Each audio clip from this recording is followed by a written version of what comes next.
Not bad. Kind of tastes like Bud Light though.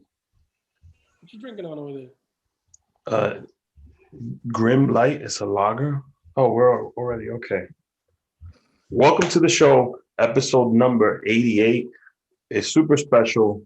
12 more to go to episode number 100. We're gonna have something out as well for that. So for this episode, I felt like I needed to have the A team with me. All right, so I threw the bat symbol out there, right? Or the Superman symbol for Craze Boogie. And Jayla's back. Craze is back. Clarence is here. And the show's always edited, directed by Justin Treese. Our guest today is Troy Blackwell Jr. He is running for City Council District 15. If I said that wrong, that's on me. Troy's been on the show before. He's family. He invited us to do the Big Apple Awards. That was a fantastic event. Troy, welcome to the show. Glad to have you on. Thank you for taking the time. Thanks for having me. Glad to be back. I was worried that I was like, hold on a second. No, I'm here. You know, trains going by. Typical New York stuff. Typical Bronx stuff. Typical. Do you currently reside in the Bronx? I do. I currently live in the Bronx. I live in District 15. My particular neighborhood is Allerton, White Plains area. Ooh. So I'm right by the 2 train, Burke Ave, Allerton, Bronx Park East. That's my strip where I grew up. A lot of good Jamaican food over there too. Yeah, we got tons of good Caribbean food. Actually, there's a place on the corner, like one of my favorite trendy spots, that make good doubles, which is like chickpeas and mango and tamarind on like a really good flour dough bread. It's so good. Oh, I know. You gotta put us on. You just got Craze Boogie at his heart. Yeah. So I'm gonna preview something now. Craze. Everybody knows him as BX Craze. He's like the unofficial, I would say, mayor of the Bronx, if there's a such thing. No, not the mayor. Governor. I'd be more like an alderman or like a sheriff. Alderman. I like alderman. Alderman of the Bronx. Alderman. But I don't know what aldermen actually do. Hopefully we're gonna get like a we'll ask Troy. From Troy. Because there's a lot of these positions that I'm like, yo, I want to be a fire. It sounds dope. To be an alderman, I don't know what I would do, but it sounds cool. Well, Craze is from District 15. Tell us about you. And Wait. Craze is from. Are you gonna announce the shit that I was gonna do? Not right now. I'm just a preview. Craze is from District 15. So it's gonna be awesome because Troy is running for that district.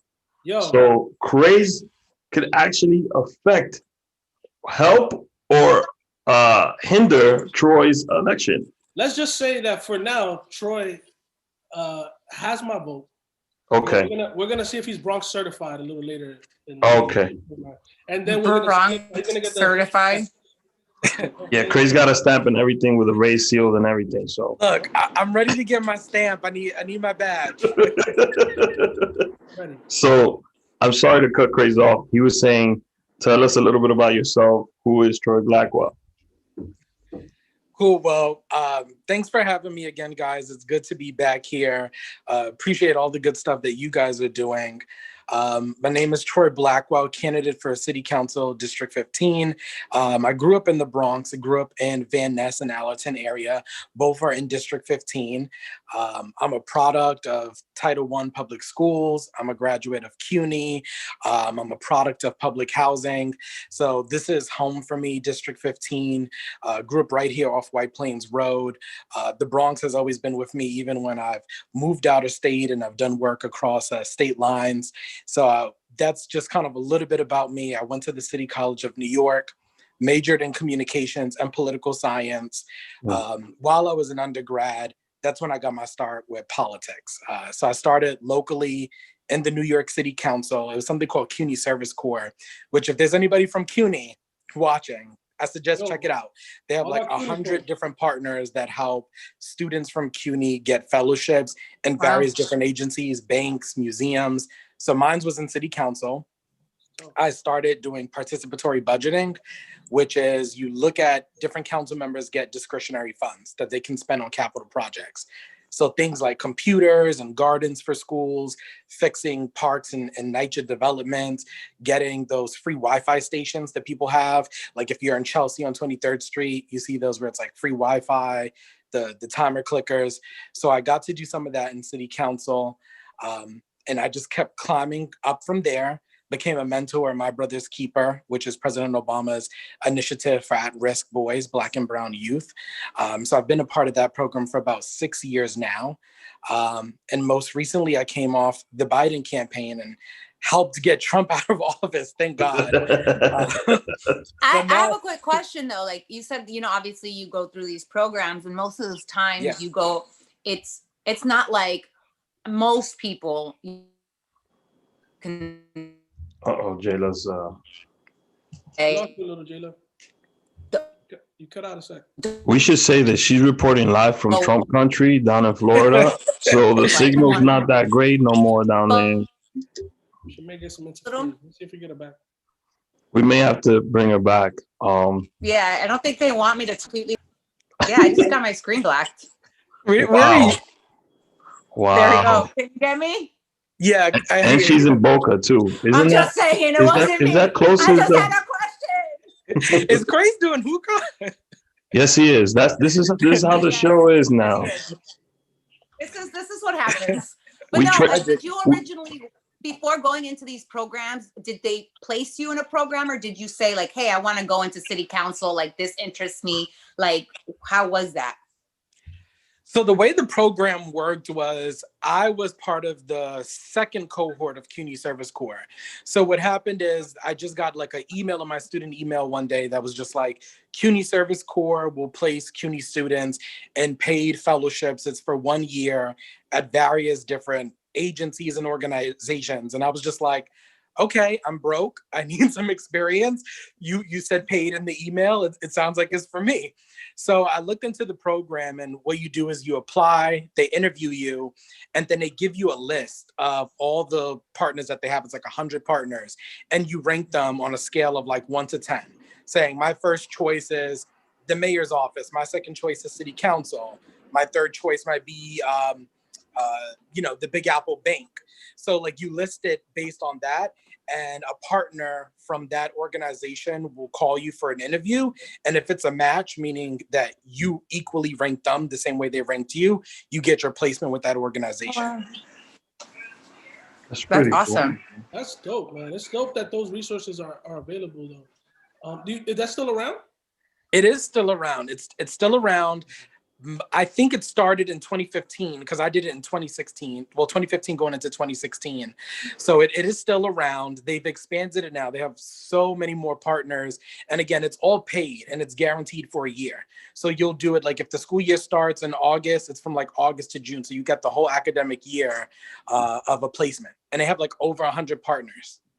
Now, besides politics, you're also very big in the PR world. How'd you get into that? Because you did communications and political science, and you really have traveled in both worlds. So how'd you get into PR, and what do you prefer more, the PR or the politics? I like to mix the two. Yeah. I feel like you can't have one without the other, right? So for me, going into communications, I always just thought about how important the media is, like all the consumption that we do, whether it's on social media, whether it's traditional media like newspapers, TV, the media is just so powerful. And I figured, okay, given how powerful this tool is, how come I don't hear enough stories that are similar to my own, right? Like we don't get to hear the stories of some of the unsung heroes. We don't always hear some of the stories about the great work that like nonprofits are doing. So many vulnerable stories, right? But all it takes is for someone in the media to kind of push and amplify what's going on. I don't know if you guys remember Coney. I believe this was like 2012, about the guy who was kidnapping and killing children in West Africa, and they turned it into this whole big documentary, right? And so I remember sitting back at that time watching that, like, wow, how powerful is that a group of people got together with a camera and was like, we're going to interview people, we're going to do like guerrilla marketing, we're going to do stickers, and we're going to raise awareness so we can catch this guy because he was uncatchable, right? And because it was amplified so much on Twitter and Facebook, and they got so many celebrities involved, that it kind of put an end to the crisis, what was happening in that particular situation. So I thought about it and I said, you know what, that's what my purpose was, is that like, I'm really good at communications, always had a love for media, but for me, it was really about amplifying the voices of those stories that don't commonly get told. And so I was like, let me go do communications and politics, right? There's so many organizers and organizations that are doing great work, and so many people don't know the work they're doing because they haven't had, you know, a big ad in the newspaper, or you don't really see them on TV as much. And so that's pretty much been my career in communications. I've always done communications for nonprofit or politicians. And you were also part of the campaign for the Big Apple Awards, where it was centered around diversity and inclusion. Also, I saw a photo of you at the 2018 Futures event for Ad Color. Yeah. So talk to me a little bit about that. So I was interested in Ad Color because the work that's being done over there is so amazing. And I think a lot of times we think of all these different groups as being separate, like advertising is over here to the left and PR is to the right, or, you know what I mean? But I feel like it's so integrated now, like PR and advertising and marketing, they're all combined now. A lot of these agencies are falling under one big umbrella. So I kind of wanted to learn more what was happening on the advertising side, because they do a lot of budgeting, and Microsoft was one of their partners. And so I actually did a program with Microsoft. And so when I found out that Microsoft was sponsoring Ad Color, it made me more interested. So I met Tiffany, who started the program, got to meet tons of great people. And it was amazing to just meet so many people on the other side of communications, and what they were doing was really rooted in diversity. And that was something that's so important to me, is because it goes back to telling the story of those that you don't always hear, right? There's so many stories that are happening in Black and Brown communities. We're also one of the largest consumers in the United States. And so Ad Color really sets up a pipeline so Black and Brown and other people of color can go through their program. They get placements with ad agencies and company partners, and they get to work on advertising budgets. They really get their feet wet. Many of them have moved up the ladder into so many other positions. I mean, Facebook is a partner with them, I believe. I know Microsoft still is. And so I just thought that was amazing, because it's so hard for us to just even get our foot in the door. So to have a program that creates a pipeline and makes it just a little bit easier just for someone to even meet you, I think is amazing. So the next question is, you brought up Biden-Harris. What was your role in that campaign? And thank you, by the way, for helping out. Even if you feel like, oh, it wasn't, you know, the people really did the vote, but you put your boots to the ground. You're what? I didn't hear you. I'm sorry. The only reason I want you to know, if you catch my lag and I'm laughing, is because every time you say Biden-Harris, my screen goes down. And it's because you're in Florida. No. You're not too far from his golf course. I know that. So talk to us about your role during that campaign. Look, we're going to get some better broadband in Florida. That needs to be on the agenda. So in terms of the Biden-Harris win, I think I always say that's an extreme collective effort. Everyone played a part in making that happen. Just because, one, we registered so many people to vote. Over 100 million people actually came out and voted. And it was just so interesting. Like, for example, it was my sister's first time voting, right? And so seeing so many young people and people from marginalized communities say, enough is enough. We're going to get, Donald Trump out. We want change. We want something different. I think it was just a huge referendum for our country. And as far as my position, I was a trips director. So I started off with Kamala in the primary when she was still a senator. I did traveling press for her. So I got to travel to South Carolina, Iowa, California, traveled with her, did all the traveling press. And then when she got chosen as the nominee, the VP nominee, I ended up joining the Biden-Harris campaign as a collective, ended up being a trips director. So I managed all of the travel during COVID, all of our big events. So the election, yeah, it was a lot because you got to think we were running a presidential campaign in the middle of COVID. So this is a public health crisis. Nobody, and this was like before we knew that the vaccine was actually going to come out and be implemented. So it was like, how do you do rallies? Everybody had Zoom fatigue. You know, how are we doing travel arrangements? As we know, the president is an elder gentleman. So we wanted to be mindful of like, what if he catches COVID? What happens in this instance, right? So we developed a really strict COVID protocol. We did all of our events outside. So we would do car rallies. Like that was our big thing. Just, we would rent out a lot. We would work with the labor unions and we would just have huge car rallies because we figured we still need to galvanize people. We still need to reach voters.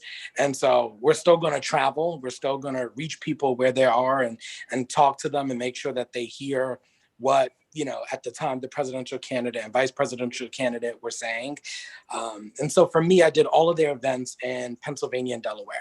So for Pennsylvania, we did the election eve concert with Lady Gaga and John Legend, which was amazing.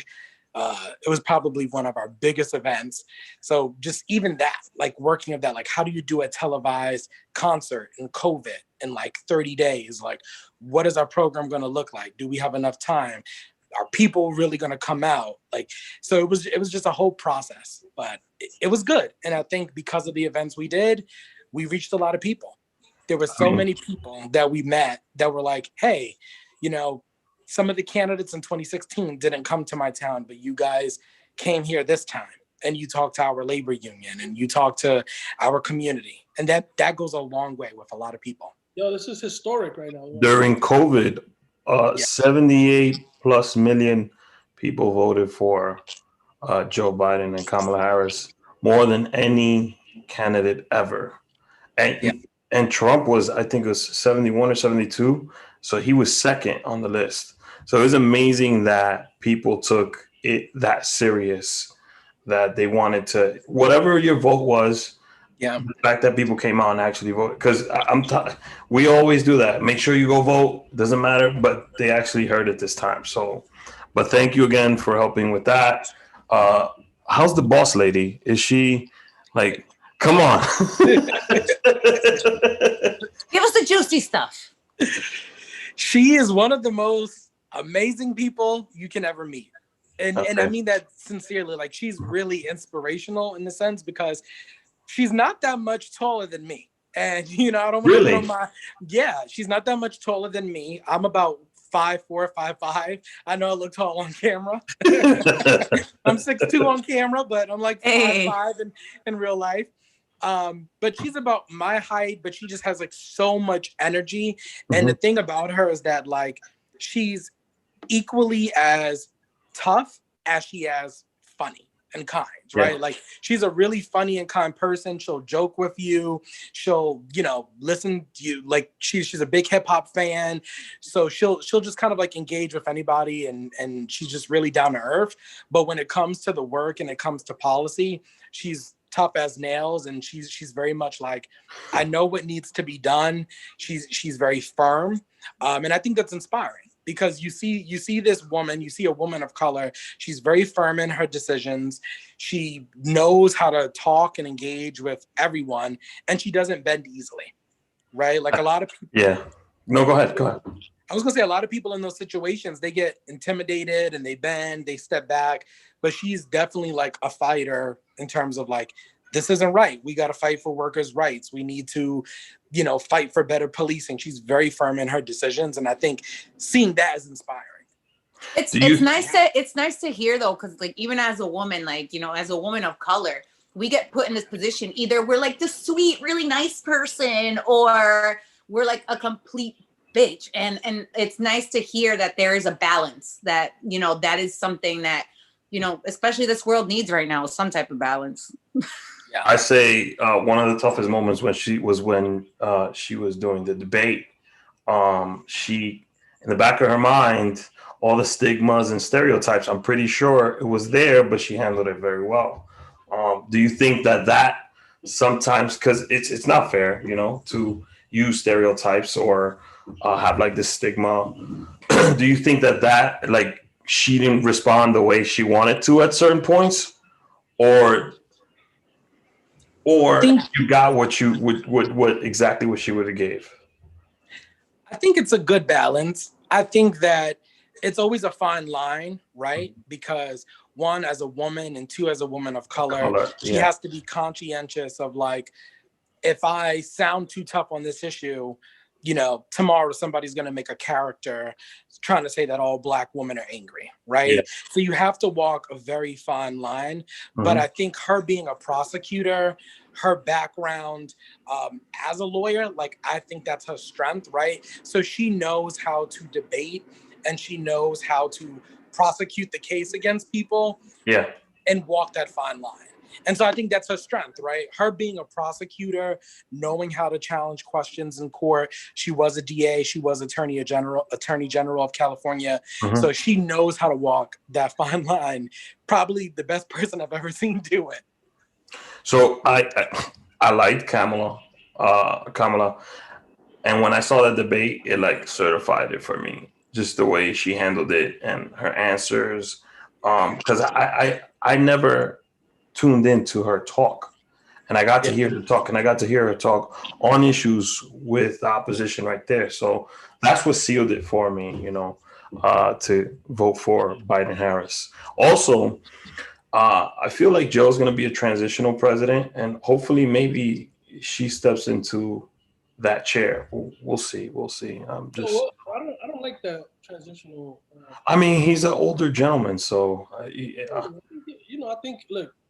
I think going into it, I hope he doesn't go into it that way. I hope that like we're in a position now with the elections that happened on Wednesday where there could be some like real policy stuff that could happen for years, and like he doesn't have to be transitional. He could be a president that takes it on, and maybe it's only one term, maybe.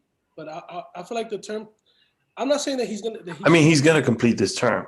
We don't know what's gonna happen afterwards. The term transitional is like, it feels like weird to me because it implies that like he's like a placeholder for something else, and I feel like I just feel like this election, for me personally, didn't reflect what America is.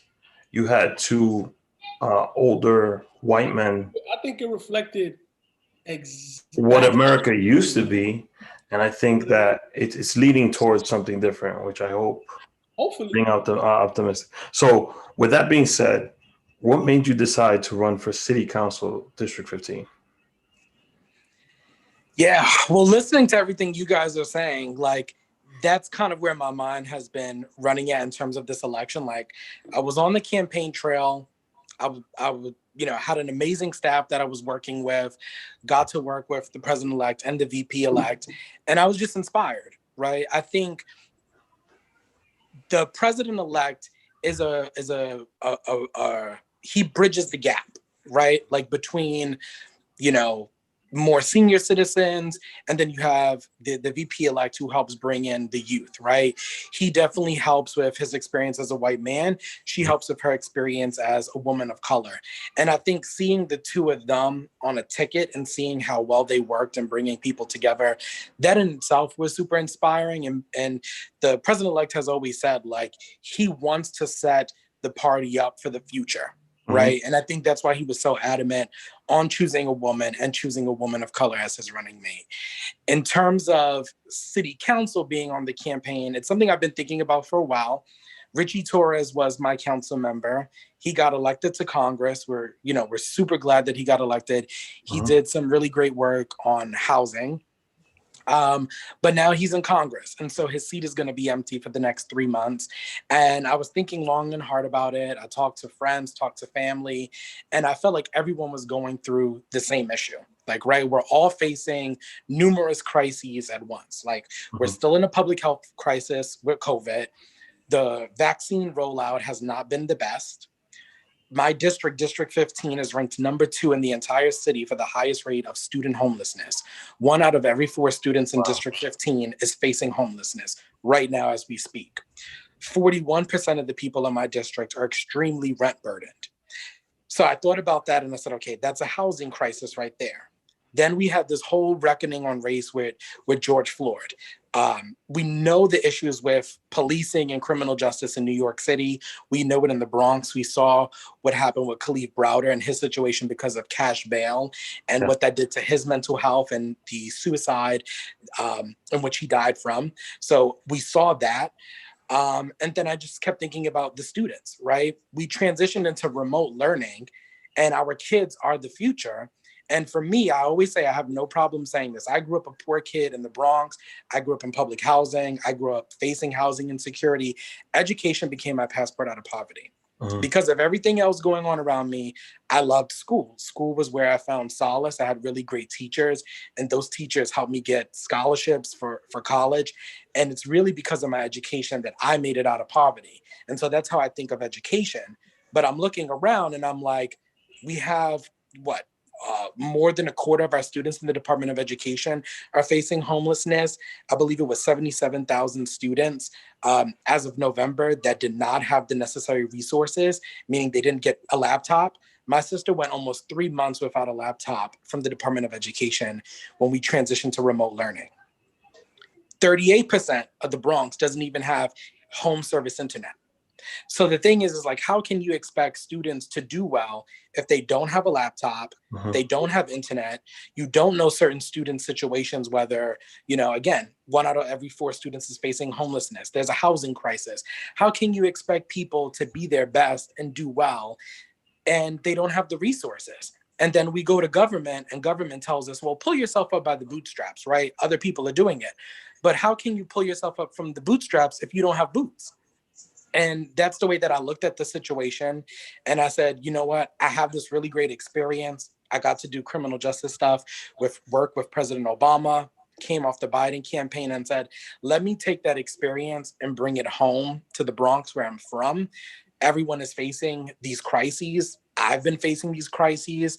And I said, someone needs to be able to solve it. And I think that we needed someone bold and someone who has the experience and knows who and what to challenge. And so I just made a list of all my grievances. Like, we need to help people in the shelter system, right? Those who are coming out of the shelter, after you do 90 days in the shelter, you get the citywide voucher. But landlords and management companies are turning people away. They're refusing to accept the voucher, which means that you leave people to be homeless or to go back inside the shelter system. And that to me was a huge issue. Yeah. Wow.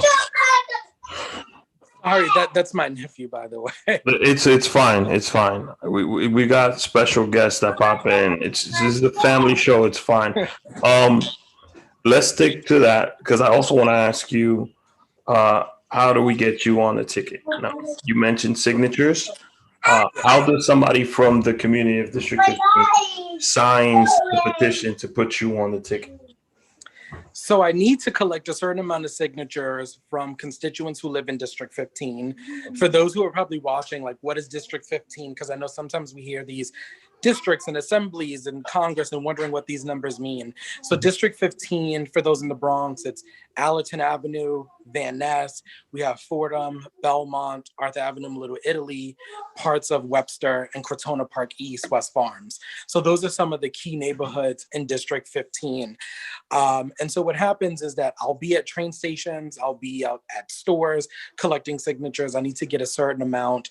The mayor had lowered the amount to $450, but we always need to get double in order to make sure that every signature that's actually signed counts and is a valid registered voter.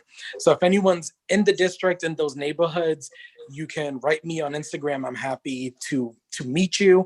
I have to the end of the week to actually collect all these signatures and file them.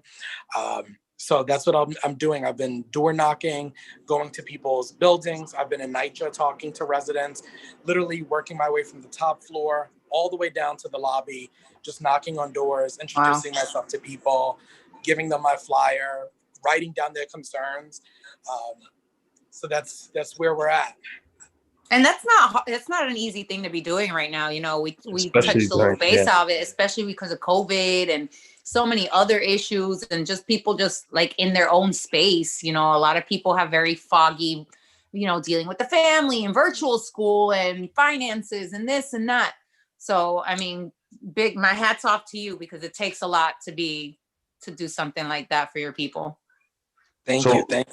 Luckily, we're joined by the alderman of the Bronx on our show, and he just so happens to live in Bronx, District 15. Not only that, but I happen to live in one of the most prestigious and most beautiful neighborhoods of District 15, Bedford Park. We have the beautiful botanical gardens in my backyard, and I'm ready to see if Troy's Bronx Certified. Rick, do you have a graphic for? We do have a brand new segment. It is called Craze's Bronx Certified Exam. So it is similar to the civil service exam that you take to become a city employee, except that it's only 5 questions, and you get Bronx Certified with the raised seal and everything from the alderman of the Bronx. Ladies and gentlemen, Craze Boogie. And luckily for you, Troy, you like school and all of this stuff. So right up your alley. No, so not many people know, but I'm actually a naturalized citizen, which means that in order to become a citizen in the United States, I went and studied and took the exam, and I went through all of the shit that like a lot of you folks that were born here take for granted, that don't have to know shit about me, and I have to earn it.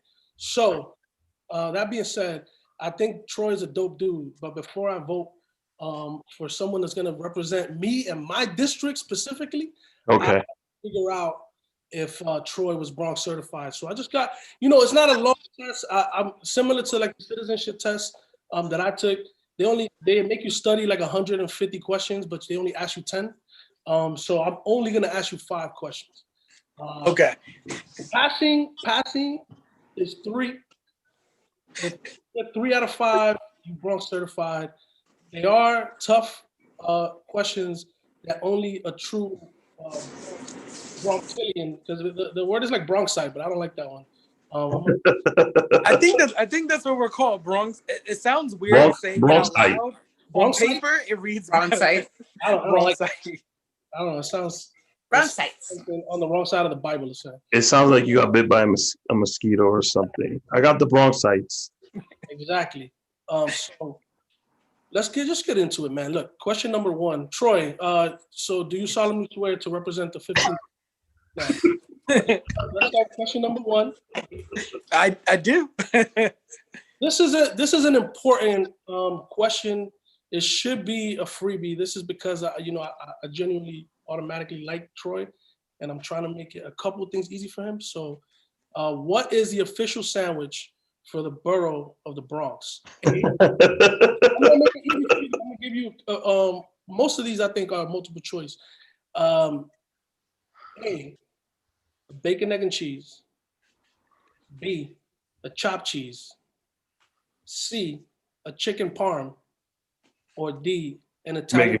You're making me hungry. First of all, I'm super hungry now. Right? Wait, I feel like we need an extra multiple choice option because I feel like it could be any of those depending where you are in the district. You're right. But I will say my top. This is one that represents. It's pretty iconic and has become a representation of like being a New Yorker. I'm giving you some hints, but it's the one that, based on my research, is the official.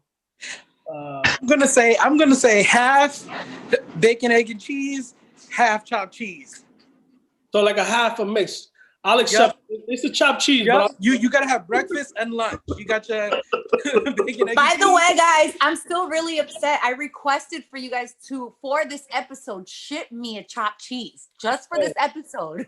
We did. We were supposed to give. We did. Trump confiscated it. We got it.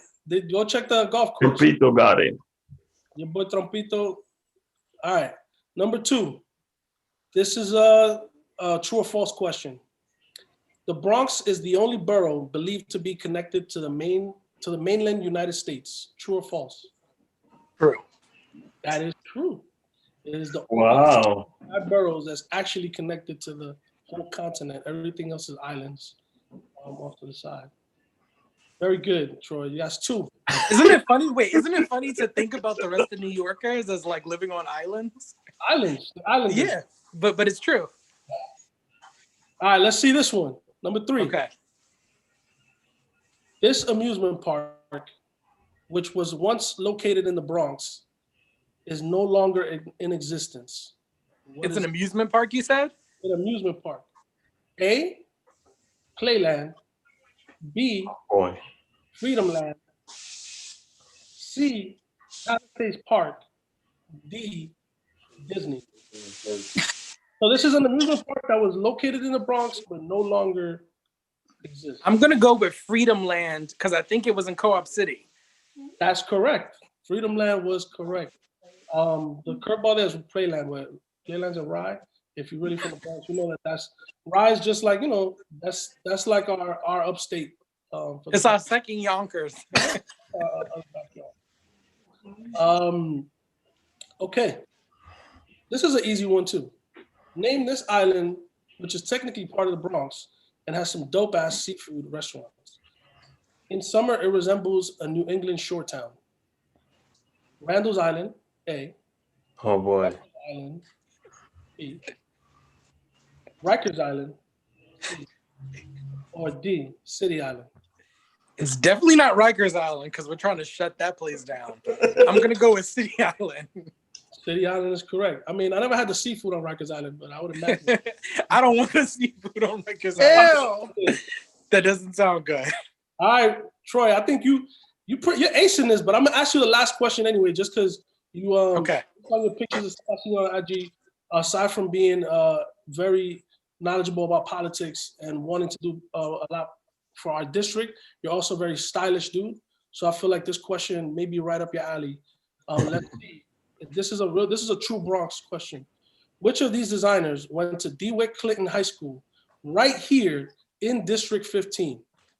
A, Anna Winter. B, Ralph Lauren. C, Dapper Dan. D, Virgil Abloh. I'm going to say Ralph Lauren. Yeah. He's from the Bronx. Ralph Lauren from the Bronx, went to high school in District 15, and is somebody that you should write to get you some votes for District 15. I'm sure he got a few homies still at right over here on Mashuna Parkway. Look, I'm gonna write to them. I'm gonna be like, look, you're from the Bronx, you're from District 15.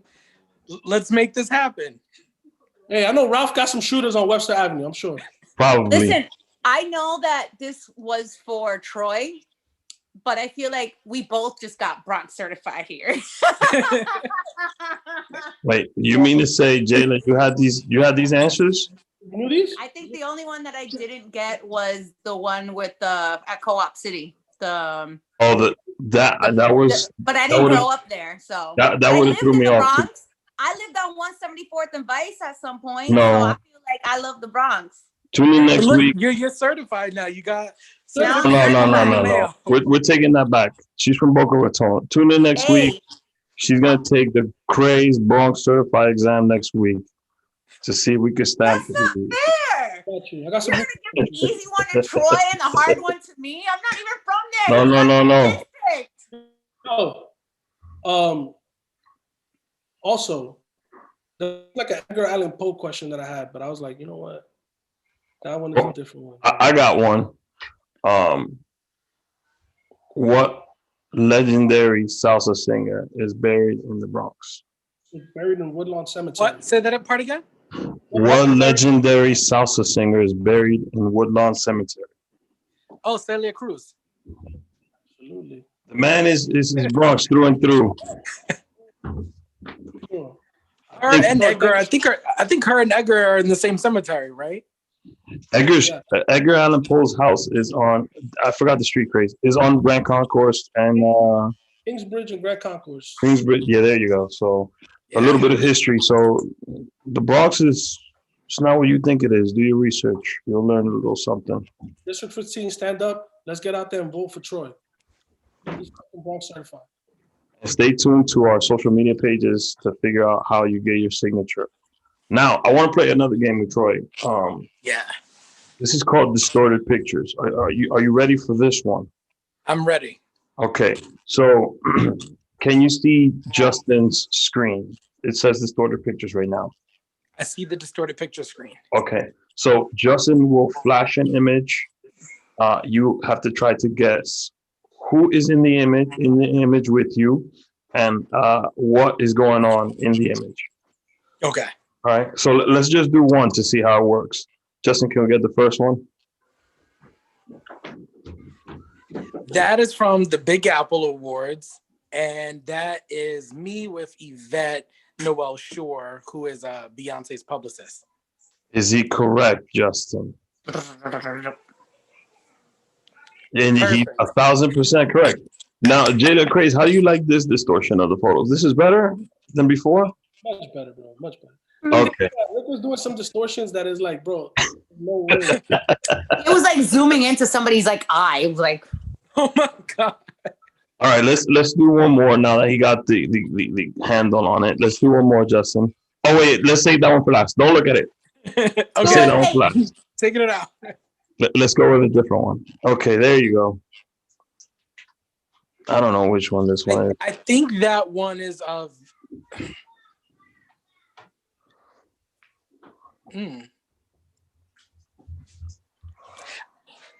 I think that's me and our city's first Black mayor when I was at Columbia. I think that's it. Is he correct, Justin? Yeah. Boom, Mayor Dinkins. hey. I had to. I was like, wait, what picture is that with blue? Let's go with the next photo. Oof. I don't know what that one is. Guess. Colors, the colors. Is that is maybe it's a campaign flyer because I see blue and white? Is that your final answer? Yes. Justin? Oh no. That was But that was really distorted, bro.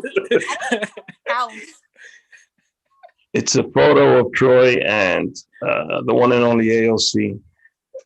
Let's do one more. Oh, this one's hard. I don't remember this one. I got it now. I know exactly what it is.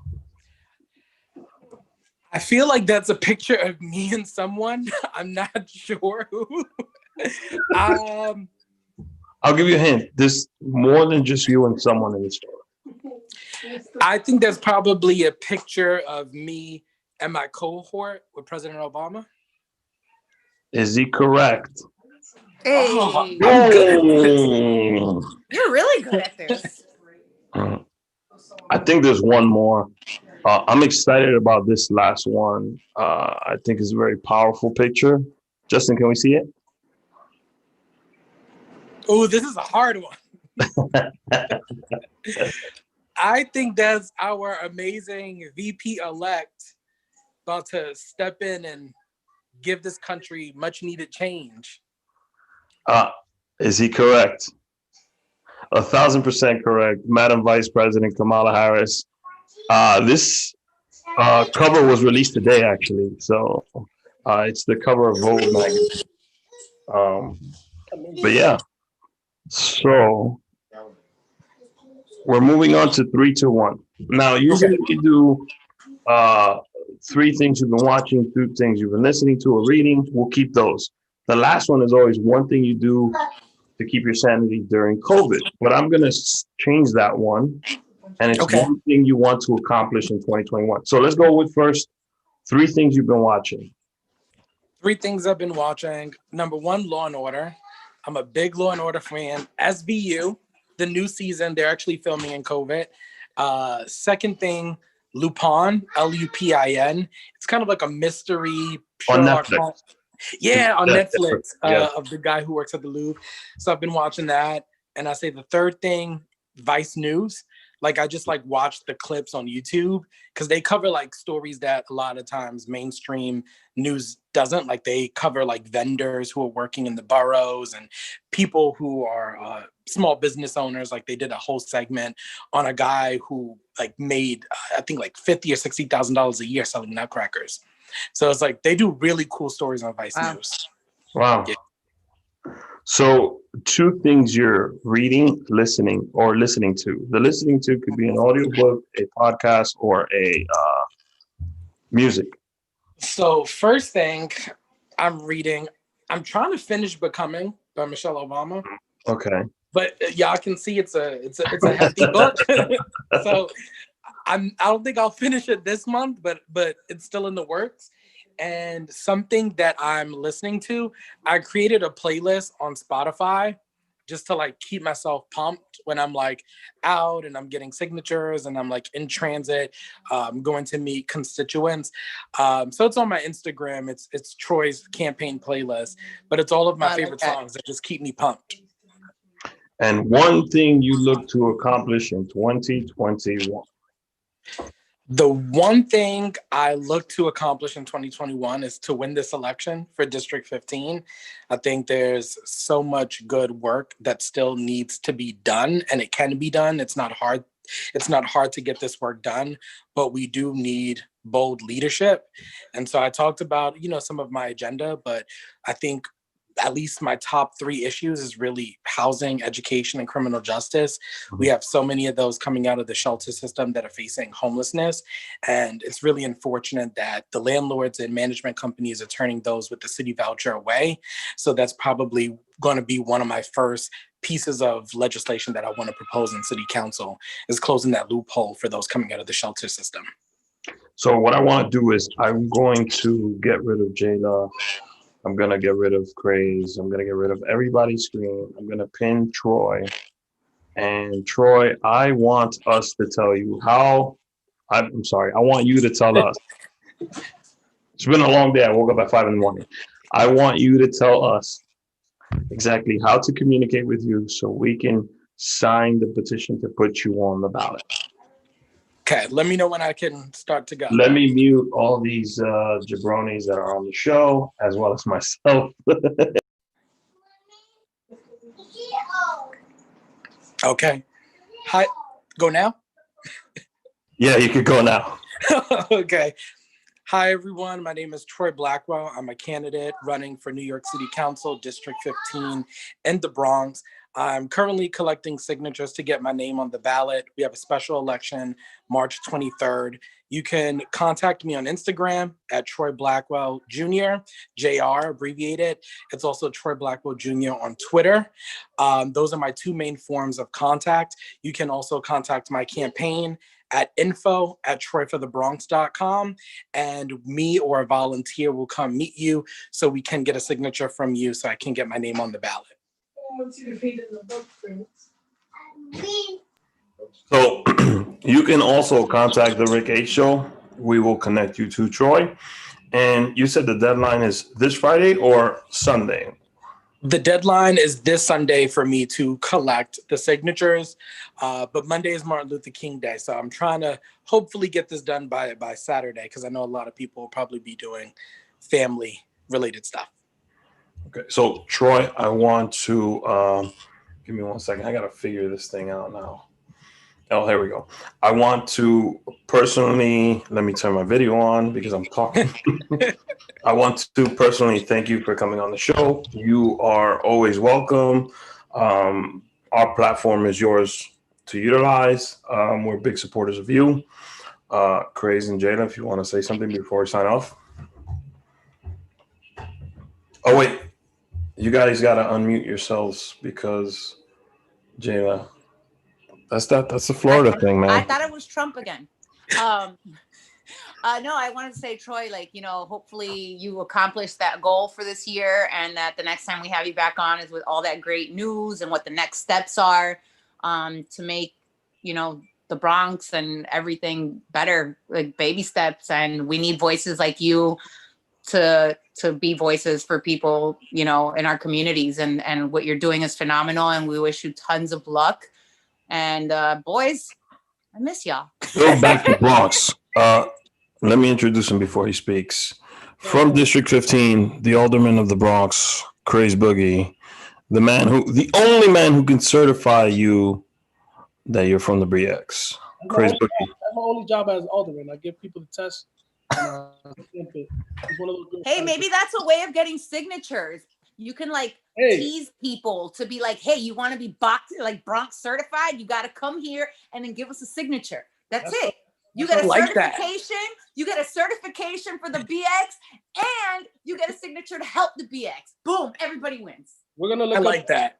That's a winning strategy. Starting tomorrow, it's going down. Let's do it. I feel like that's a good marketing thing. Troy, from me to you, you definitely have my vote. You know we support. Listen, these millennials will eat it up. That's true. But yeah, I think that I'm grateful to have to see some in my district. I think that representation matters. I think that you represent a large, in many different ways, you represent what the Bronx is about.